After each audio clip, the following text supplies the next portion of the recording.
হে জগতবাসী, আজ আমি শামীম আলী চিশতি আপনাদের সামনে একটি আলোচনা নিয়ে আসলাম। সেই আলোচনাটি হলো যে একজন নারী লোক হলো পুরুষের কাছে একটা চুম্বক। যেমন একটা পুরুষ লোক হলো লোহা, একটা নারী লোক পুরুষ লোকের কাছে একটা চুম্বক। তাহলে একটা জিনিস খেয়াল করবেন যে একটা নারী লোক যদি রাস্তা দিয়ে কোথাও হেঁটে যায়, তখন নারী লোকটি কোনো পুরুষের দিকে তাকাচ্ছে না, কিন্তু দেখা যায় একটা পুরুষ লোক একটা নারী লোকের দিকে এক নজর হলে তাকাবে সে আসলে কে এবং কোথায় যাচ্ছে, কেমন দেখতে, এই বিষয়। তো আরও একটি বিষয় হলো যে নারী লোক একটা চুম্বক কীরকম, যে আল্লাহ এমনভাবেই সৃষ্টি করেছেন যে দেখবেন একটা কথা বলা হয়, সেই কথাটি হলো একটা চুম্বক যখন একটা জায়গায় রাখা হয় তখন লোহাটা যদি আশেপাশে থাকে তখন দেখা যায় যে লোহাটা চাট করে চুম্বকের লেগে যায়। যদি এই বিষয়টা আমি এমনভাবে বোঝাই তাহলে আপনারা কি বুঝবেন? পুরুষ লোকের 6 গুণ, নারী লোকের 9 গুণ। তাহলে নারী লোকের যদি 9 গুণ হয়ে থাকে তাহলে তাদের তোরফাল এবং তাদের যে একটা বিষয় এটা বেশি থাকবে। কিন্তু দেখা যায় পুরুষ লোকের 6 গুণ, কিন্তু 6 গুণ তো আকর্ষণ কম থাকবে আর 9 গুণের আকর্ষণ বেশি থাকবে। তো দেখা যায় কি যে 6 গুণ তার আকর্ষণে তার দিকে বেড়ে যায়, তার কাছে চলে যায়, কিন্তু 9 গুণ সে তো আসে না। এর কারণ কি? এর কারণ আমি বলবো, একটি জায়গাতে যখন একটা চুম্বক রাখা হয়, আশেপাশের যদি লোহাটা রাখা হয় তাহলে চাট করে চুম্বকের টান দিয়ে সেই লোহাটাকে নিয়ে যায়। তাহলে ঘটনা হলো যে চুম্বক টানে। যেরকম আরও একটি বিষয় বুঝবেন, 9 গুণ যে বিষয়টা সেটি জায়গায় থাকে আর 6 গুণ পাতলা থাকে এবং তার যে স্পিরিট, এতে দেখা যায় চুম্বকটাকে টেনে আনে। চুম্বক জায়গাতেই থাকে কিন্তু সেই 6 গুণ 9 গুণের মধ্যে এসে চাট করে লেগে যায়।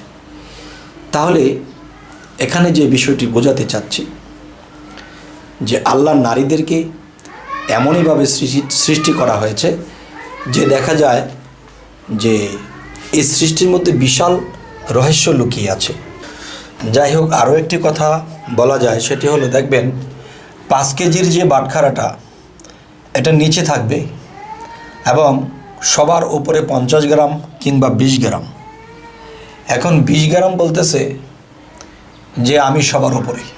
5 কেজি যে বাটখারাটা নিচে আছে সে যদি একটা নাড়াচাড়া দেয় তখন কিন্তু সেই 20 গ্রাম উপরে টিকে থাকতে পারবে না। তো এই জন্য বলি যে আল্লাহ নারী লোকদেরকে এমন সিস্টেমে তৈরি করা হয়েছে যে পুরুষ মানুষ তারা সহজে কাঁদে না, আর মেয়ে মানুষ কিন্তু সহজে কেঁদে দেয় এবং চোখের পানি মুছতে মুছতে তারা ঘরের কাজগুলো সেরে ফেলে। আর পুরুষ লোক যদি কাঁদে তাহলে তার দুঃখের এত স্পিড যে সে 2-4 দিন ঠিকমতো কাজ করতে পারবে না। আর একটা নারী লোক চোখের পানি ঝরিয়ে দিয়ে তখন সংসারের বিভিন্ন কাজ চোখের পানির সাথে সাথে মোছার সাথে সাথে করে ফেলছে।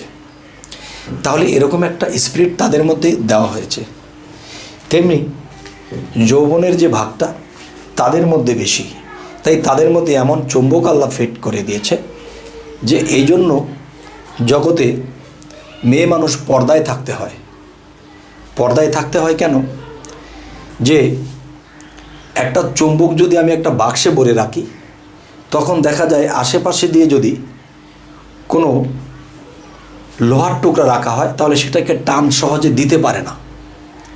আর যখন এই চুম্বকটাকে খুলে মেলে রাখা হয় তখন একটা লোহার টুকরা চাট করে লেগে যায়।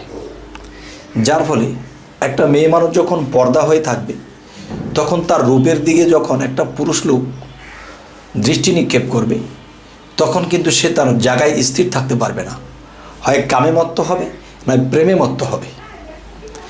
তাই বলে কি যে এই জন্যই হযরত মুহাম্মদ সাল্লাল্লাহু আলাইহি সাল্লাম পর্দার কথা খুব চাপ দিয়ে বলে গেছেন যে তোমাদের বাহিরের পর্দা লাগবে এবং ভিতরের পর্দাও লাগবে, দুটি পর্দাই তোমাদের লাগবে।